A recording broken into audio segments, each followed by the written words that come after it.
Blessed are you, Father, Lord of heaven and earth. You have revealed to little ones the mysteries of the kingdom.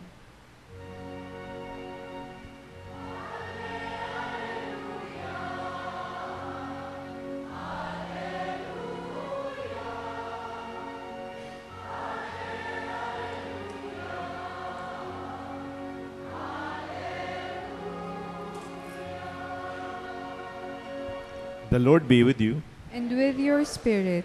A proclamation from the Holy Gospel according to Matthew. Glory to you, O Lord.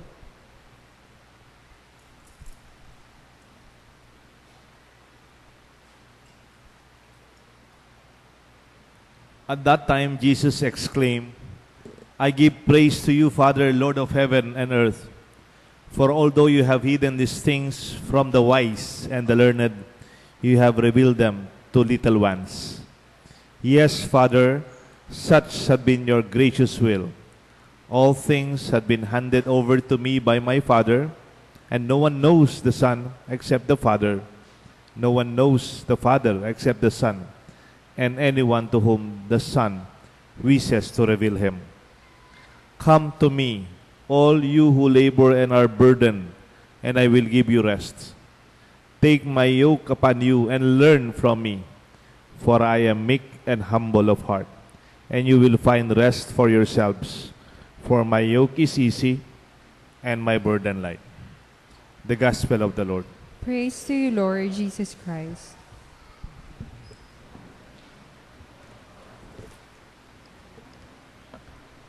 In the name of the Father, the Son, the Holy Spirit.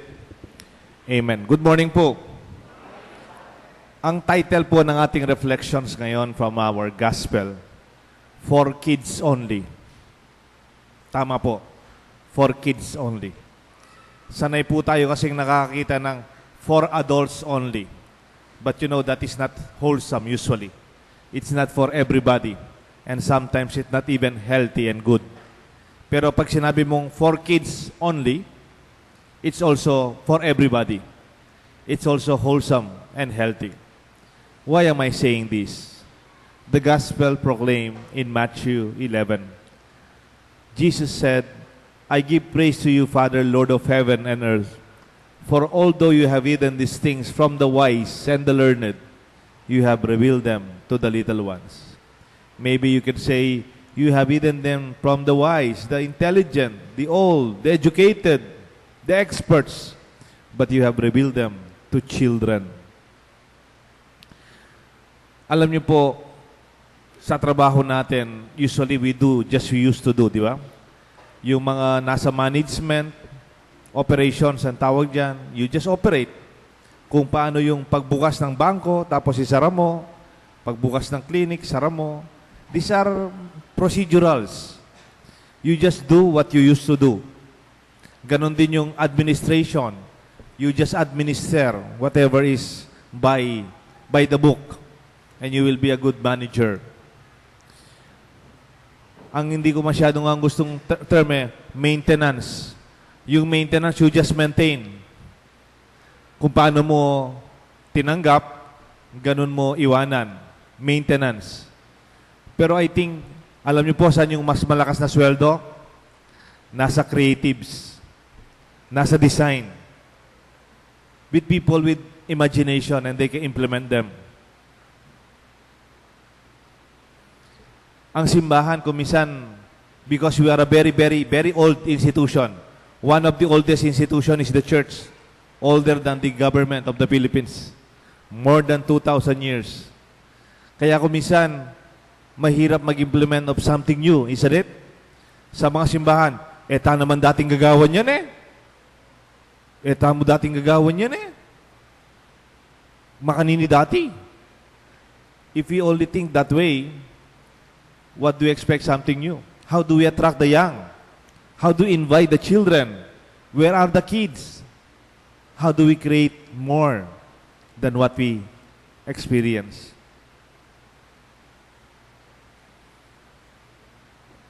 Gusto ko yung mga leader na they ask, what's next? Or what's new? Mayroon pong isang sine, Ang bida doon si Robin Williams. Ang title ng sine, The Hook. It's actually the story of Peter Pan. Si Peter Pan, matanda na doon sa introduction. Dumating si Tinkerbell. No? Si Tinkerbell, siya si Julia Roberts. Nung matanda na daw si Peter Pan, naka-suit, naka-coat and tie, executive siya, nakasalamin na makapal, maraming cellphone, malalaki pa yung cellphone noon, tapos may malaki din siyang laptop, nagmamadali.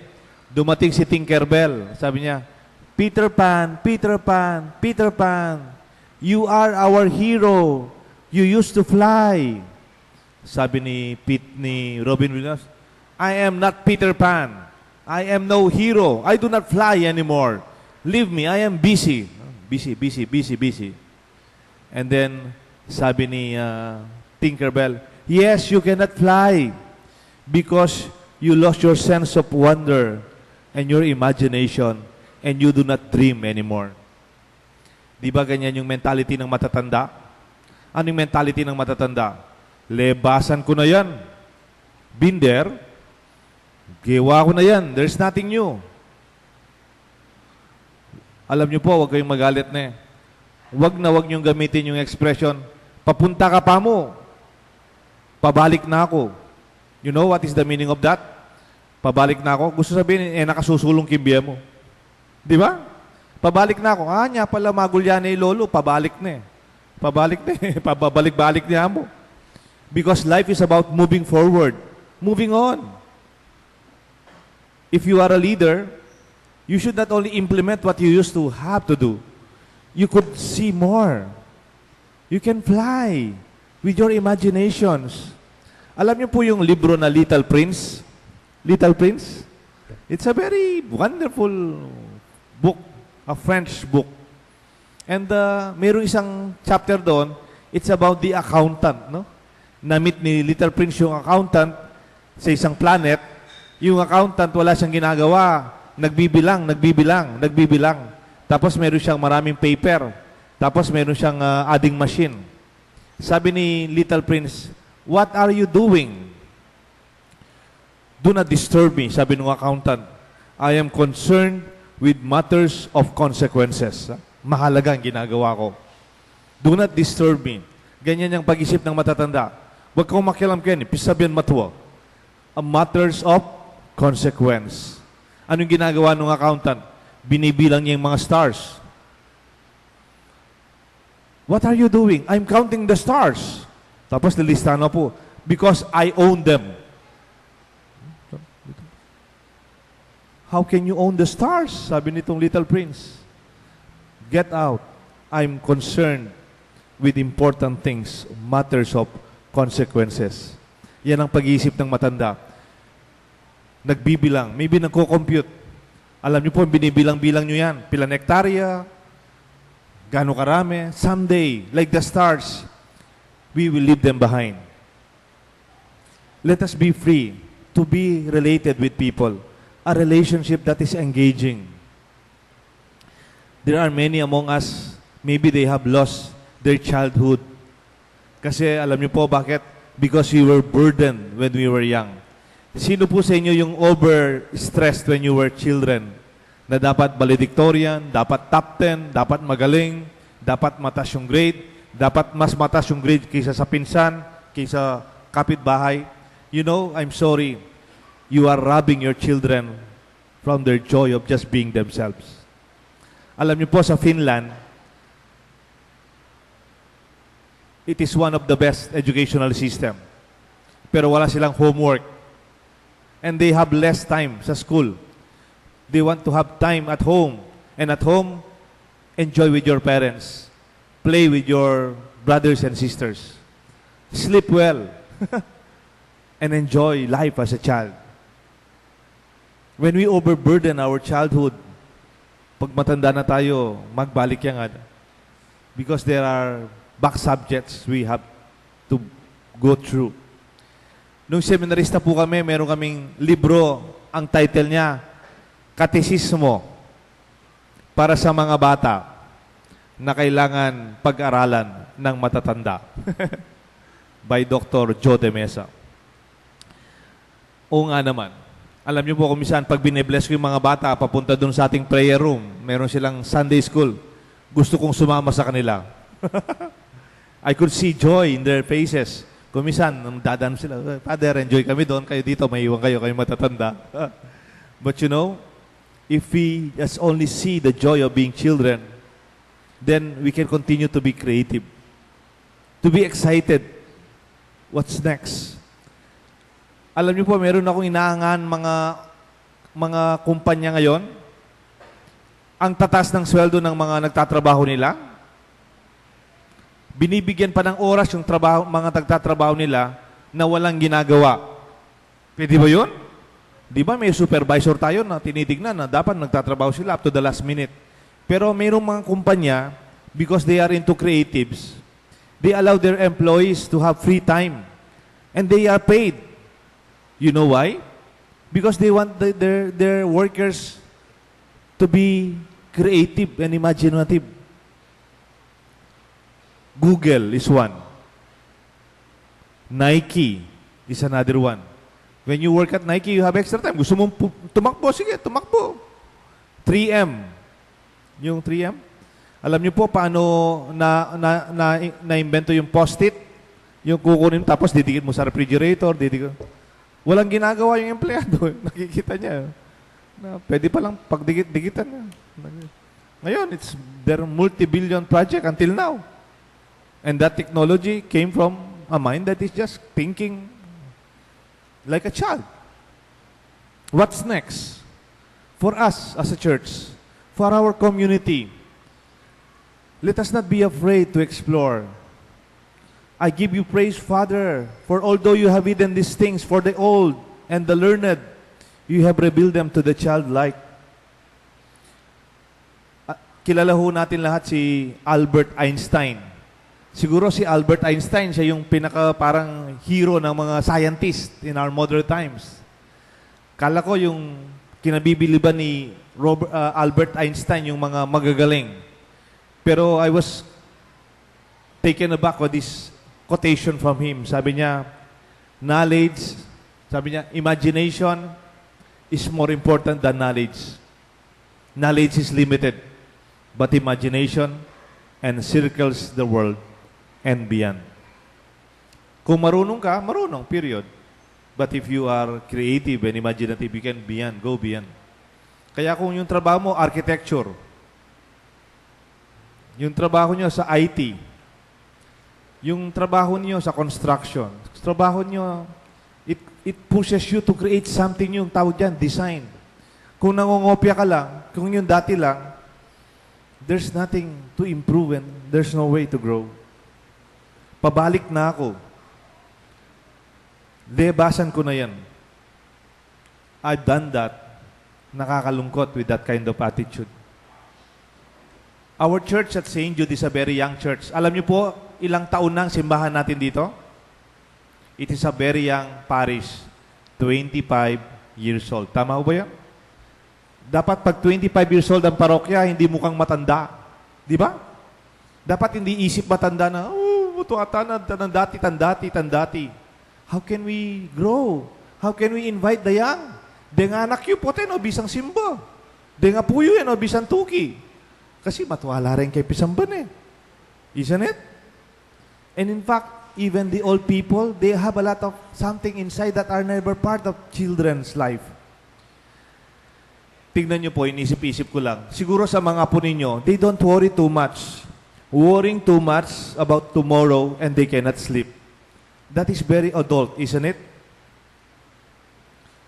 May narinig na ba kayong apo? Yung apo mo, 2 years old na apo, 3 years old. Tapos hindi siya natutulog. Apo, ba't di ka nakatulog? Ba't di ka natutulog? Kasi, lolo, iniisip ko, baka wala akong gatas bukas eh. Meron bang apong ganon? Ating migaganak manita? Meron bang ganon? They don't think about those things that we think as elder people. Worry is the language of the old. And the Lord would want us to go beyond our own worries. To be His children, trusting and faithful. Dinagdagan ko pa po yung mga vocabulary na wala sa utak ng mga bata at sa kalooban nila. Bigyan ko kayo ng example, no? Sa mga bata, they do not know depression. They do not have stress. They don't talk about problems. Neither do they talk about envy. Or even, they do not rush from one schedule to another. Hindi na sinasabing, Mami, bilisan mo na. No, they take their time. They don't have enemies that they keep inside them. They don't have hatred in their heart. They don't even have sense of weapons and vices and conflicts. Now, naintindihan ko po, while in Mark chapter 10, sabi, unless you become these little ones, you will not enter the kingdom of heaven. Oo nga naman. Kasi sa langit walang depression. Sa langit walang stress. Sa langit walang envy. Sa langit walang enemy. Sa langit walang hatred. Sa langit walang conflict. Kung ang buhay mo ngayon, you have hatred in your heart. You consider people as your enemies. Good luck. I tell you, heaven is not for you.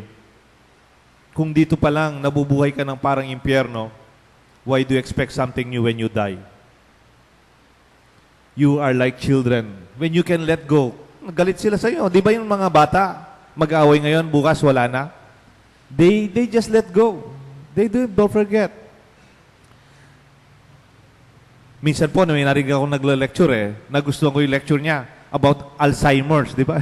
Pag tumatanda tayo, may Alzheimer's disease. Sabi nung lecturer, wala naman talagang gamot na talagang inumin mo para mawala yung Alzheimer's 100%. Sabi niya, pero siguro may possibility na mababawa, sabi nung doktor, if you just learn more, if you continue to inquire and to live an active life. Potang magulyana ka, burin sabihan you're not using your bread anymore. Or you are disposed to it. But when you continue to engage, you go out, meet people, help people, be concerned with beautiful things. Then you learn more, inquire, and live active life. Sabihan, anak, pwede ka, matuwa na ako. No one is too old. Tingnan niyo po ito. Depende sa attitude mo. If you look at your past, ilanong edad mo ngayon? And then look at your past. Sasabihin mo, matanda na ako. This is your oldest age in reference to your past. But in reference to your future, this is as young as you can be. Tama ho ba yun? Pag tumingin ka sa kahapon, today, your age is your oldest. Tama? But when you look in your future, today is your youngest. Look towards what you can do tomorrow, and you will feel always younger. Hindi lang po sa pagmumuka, sa kulay ng buhok. It is also an attitude of seeing more tomorrow. Gusto ko lang po magtapos sa isang inahangaan kong writer. Kaya lang po, hindi po siya Katoliko. Protestante pa po siya. At pastor po siya. Ang pangalan niya, Robert Fulghum. Nung bagong pari po ako, nakolekta ko lahat yung libro ni Robert Fulghum. Yung isang pinakasikat niya libro siguro, narinig nyo niya, Everything I Need to Learn, I Know. Everything I Need to Know, I Learned in Kindergarten. Ito po yung libro niya. Napakasimple lang. You can finish it in a few sitting. Napaka-basic lang. Hindi mo na kailangan mag-masters. Hindi mo na kailangan mag-doctorate to solve the problems of the world. Gana? You know why? Ano yung malalaking problema? Mention one. Garbage disposal. Tama? Dito lang sa St. Jude, kumisan, iwanan nila yung basura nila dyan. Pero ano yan, mga educated people, matatanda na. Pero anong tinuro sa atin nung bata tayo, kindergarten? Clean your own mess. Tama ba? O sino may problema dyan sa relasyon? O mag-asawa, halos maghiwalay, galit sa isa't isa. Mga magkakapatid na halos magdimandahan. Ano yung solusyon dyan? Sabi nung say sorry when you hurt someone. Tama yun? Pero pag matanda na tayo, ayaw na natin magpa-sorry. Pride ang nangunguna. Ano po yung mga problema natin sa Senado? Yung mga ginagawa nilang Senate hearing. Kung minsan, di mo alam sino nagsasabi ng totoo. Ang dami nilang abogado. Anong sinabi na sa atin nung nasa kinder tayo? Hindi na natin kailangan ng Senate hearing. Do not lie. Tama? Kaya ka maglarap. Simple na. You don't need a lawyer to prove what you're saying because may nakailangan authority because it's true. If we only keep true to the teachings of our young age. Ano pa po yung major world problem? Hunger. Tama? Hunger? Ano yung tinuro sa atin nung kinder tayo? Share your sandwich.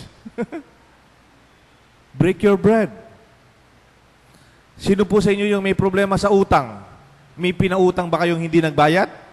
Kaya kailangan pa kayo ng mga, mayroong mga, anong tinuro sa atin nung elementary tayo, kinder? Return what you borrowed. Tama? Naghiram ka ng eraser, you return. Naghiram ka ng pencil, you return. Maghiram ka ng pera, you return. Tama ho ba yun? We don't have to be old. You don't have to have a master's degree or a doctorate just to know the basics of life that we already know. At gusto ko pong magtapos dun sa sinabi ni Robert Fulghum. Ang tawag ko dito, Robert Fulghum's Creed. No? Ang totoong tawag, Storyteller's Creed. And I would like to read it with you. Sa lahat ng libro niya, ito po yung introduction niya. And let us be children of the Lord. Together, let us read it. Tayo po lahat. I believe that imagination is stronger than knowledge. That myth is more potent than history. That dreams are more powerful than facts. That hope always triumphs over experience. That laughter is the only cure for grief. And I believe that love is stronger than death. God bless us all. The Father, the Son, and the Holy Spirit. Amen. I believe in one God, the Father Almighty, maker of heaven and earth, of all things visible and invisible. I believe in one Lord Jesus Christ, the only begotten Son of God, born of the Father before all ages, God from God, light from light, true God from true God, begotten, not made, consubstantial with the Father. Through him all things were made.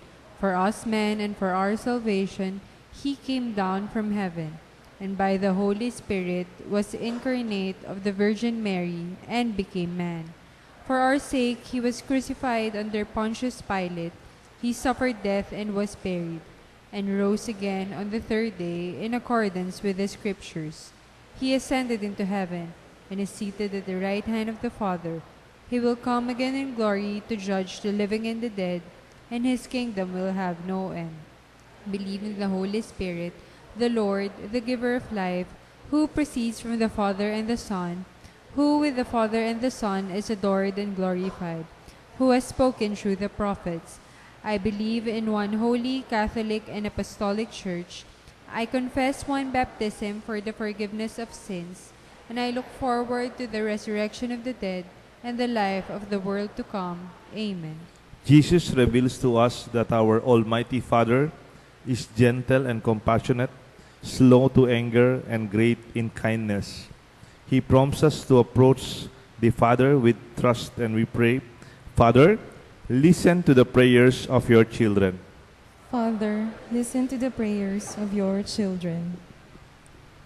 May the Church, under Pope Francis' leadership, stand up to the cause of peace, justice, and love, especially in places where war, oppression, and the culture of death continue to reign. We pray. Father, listen to the prayers of your children.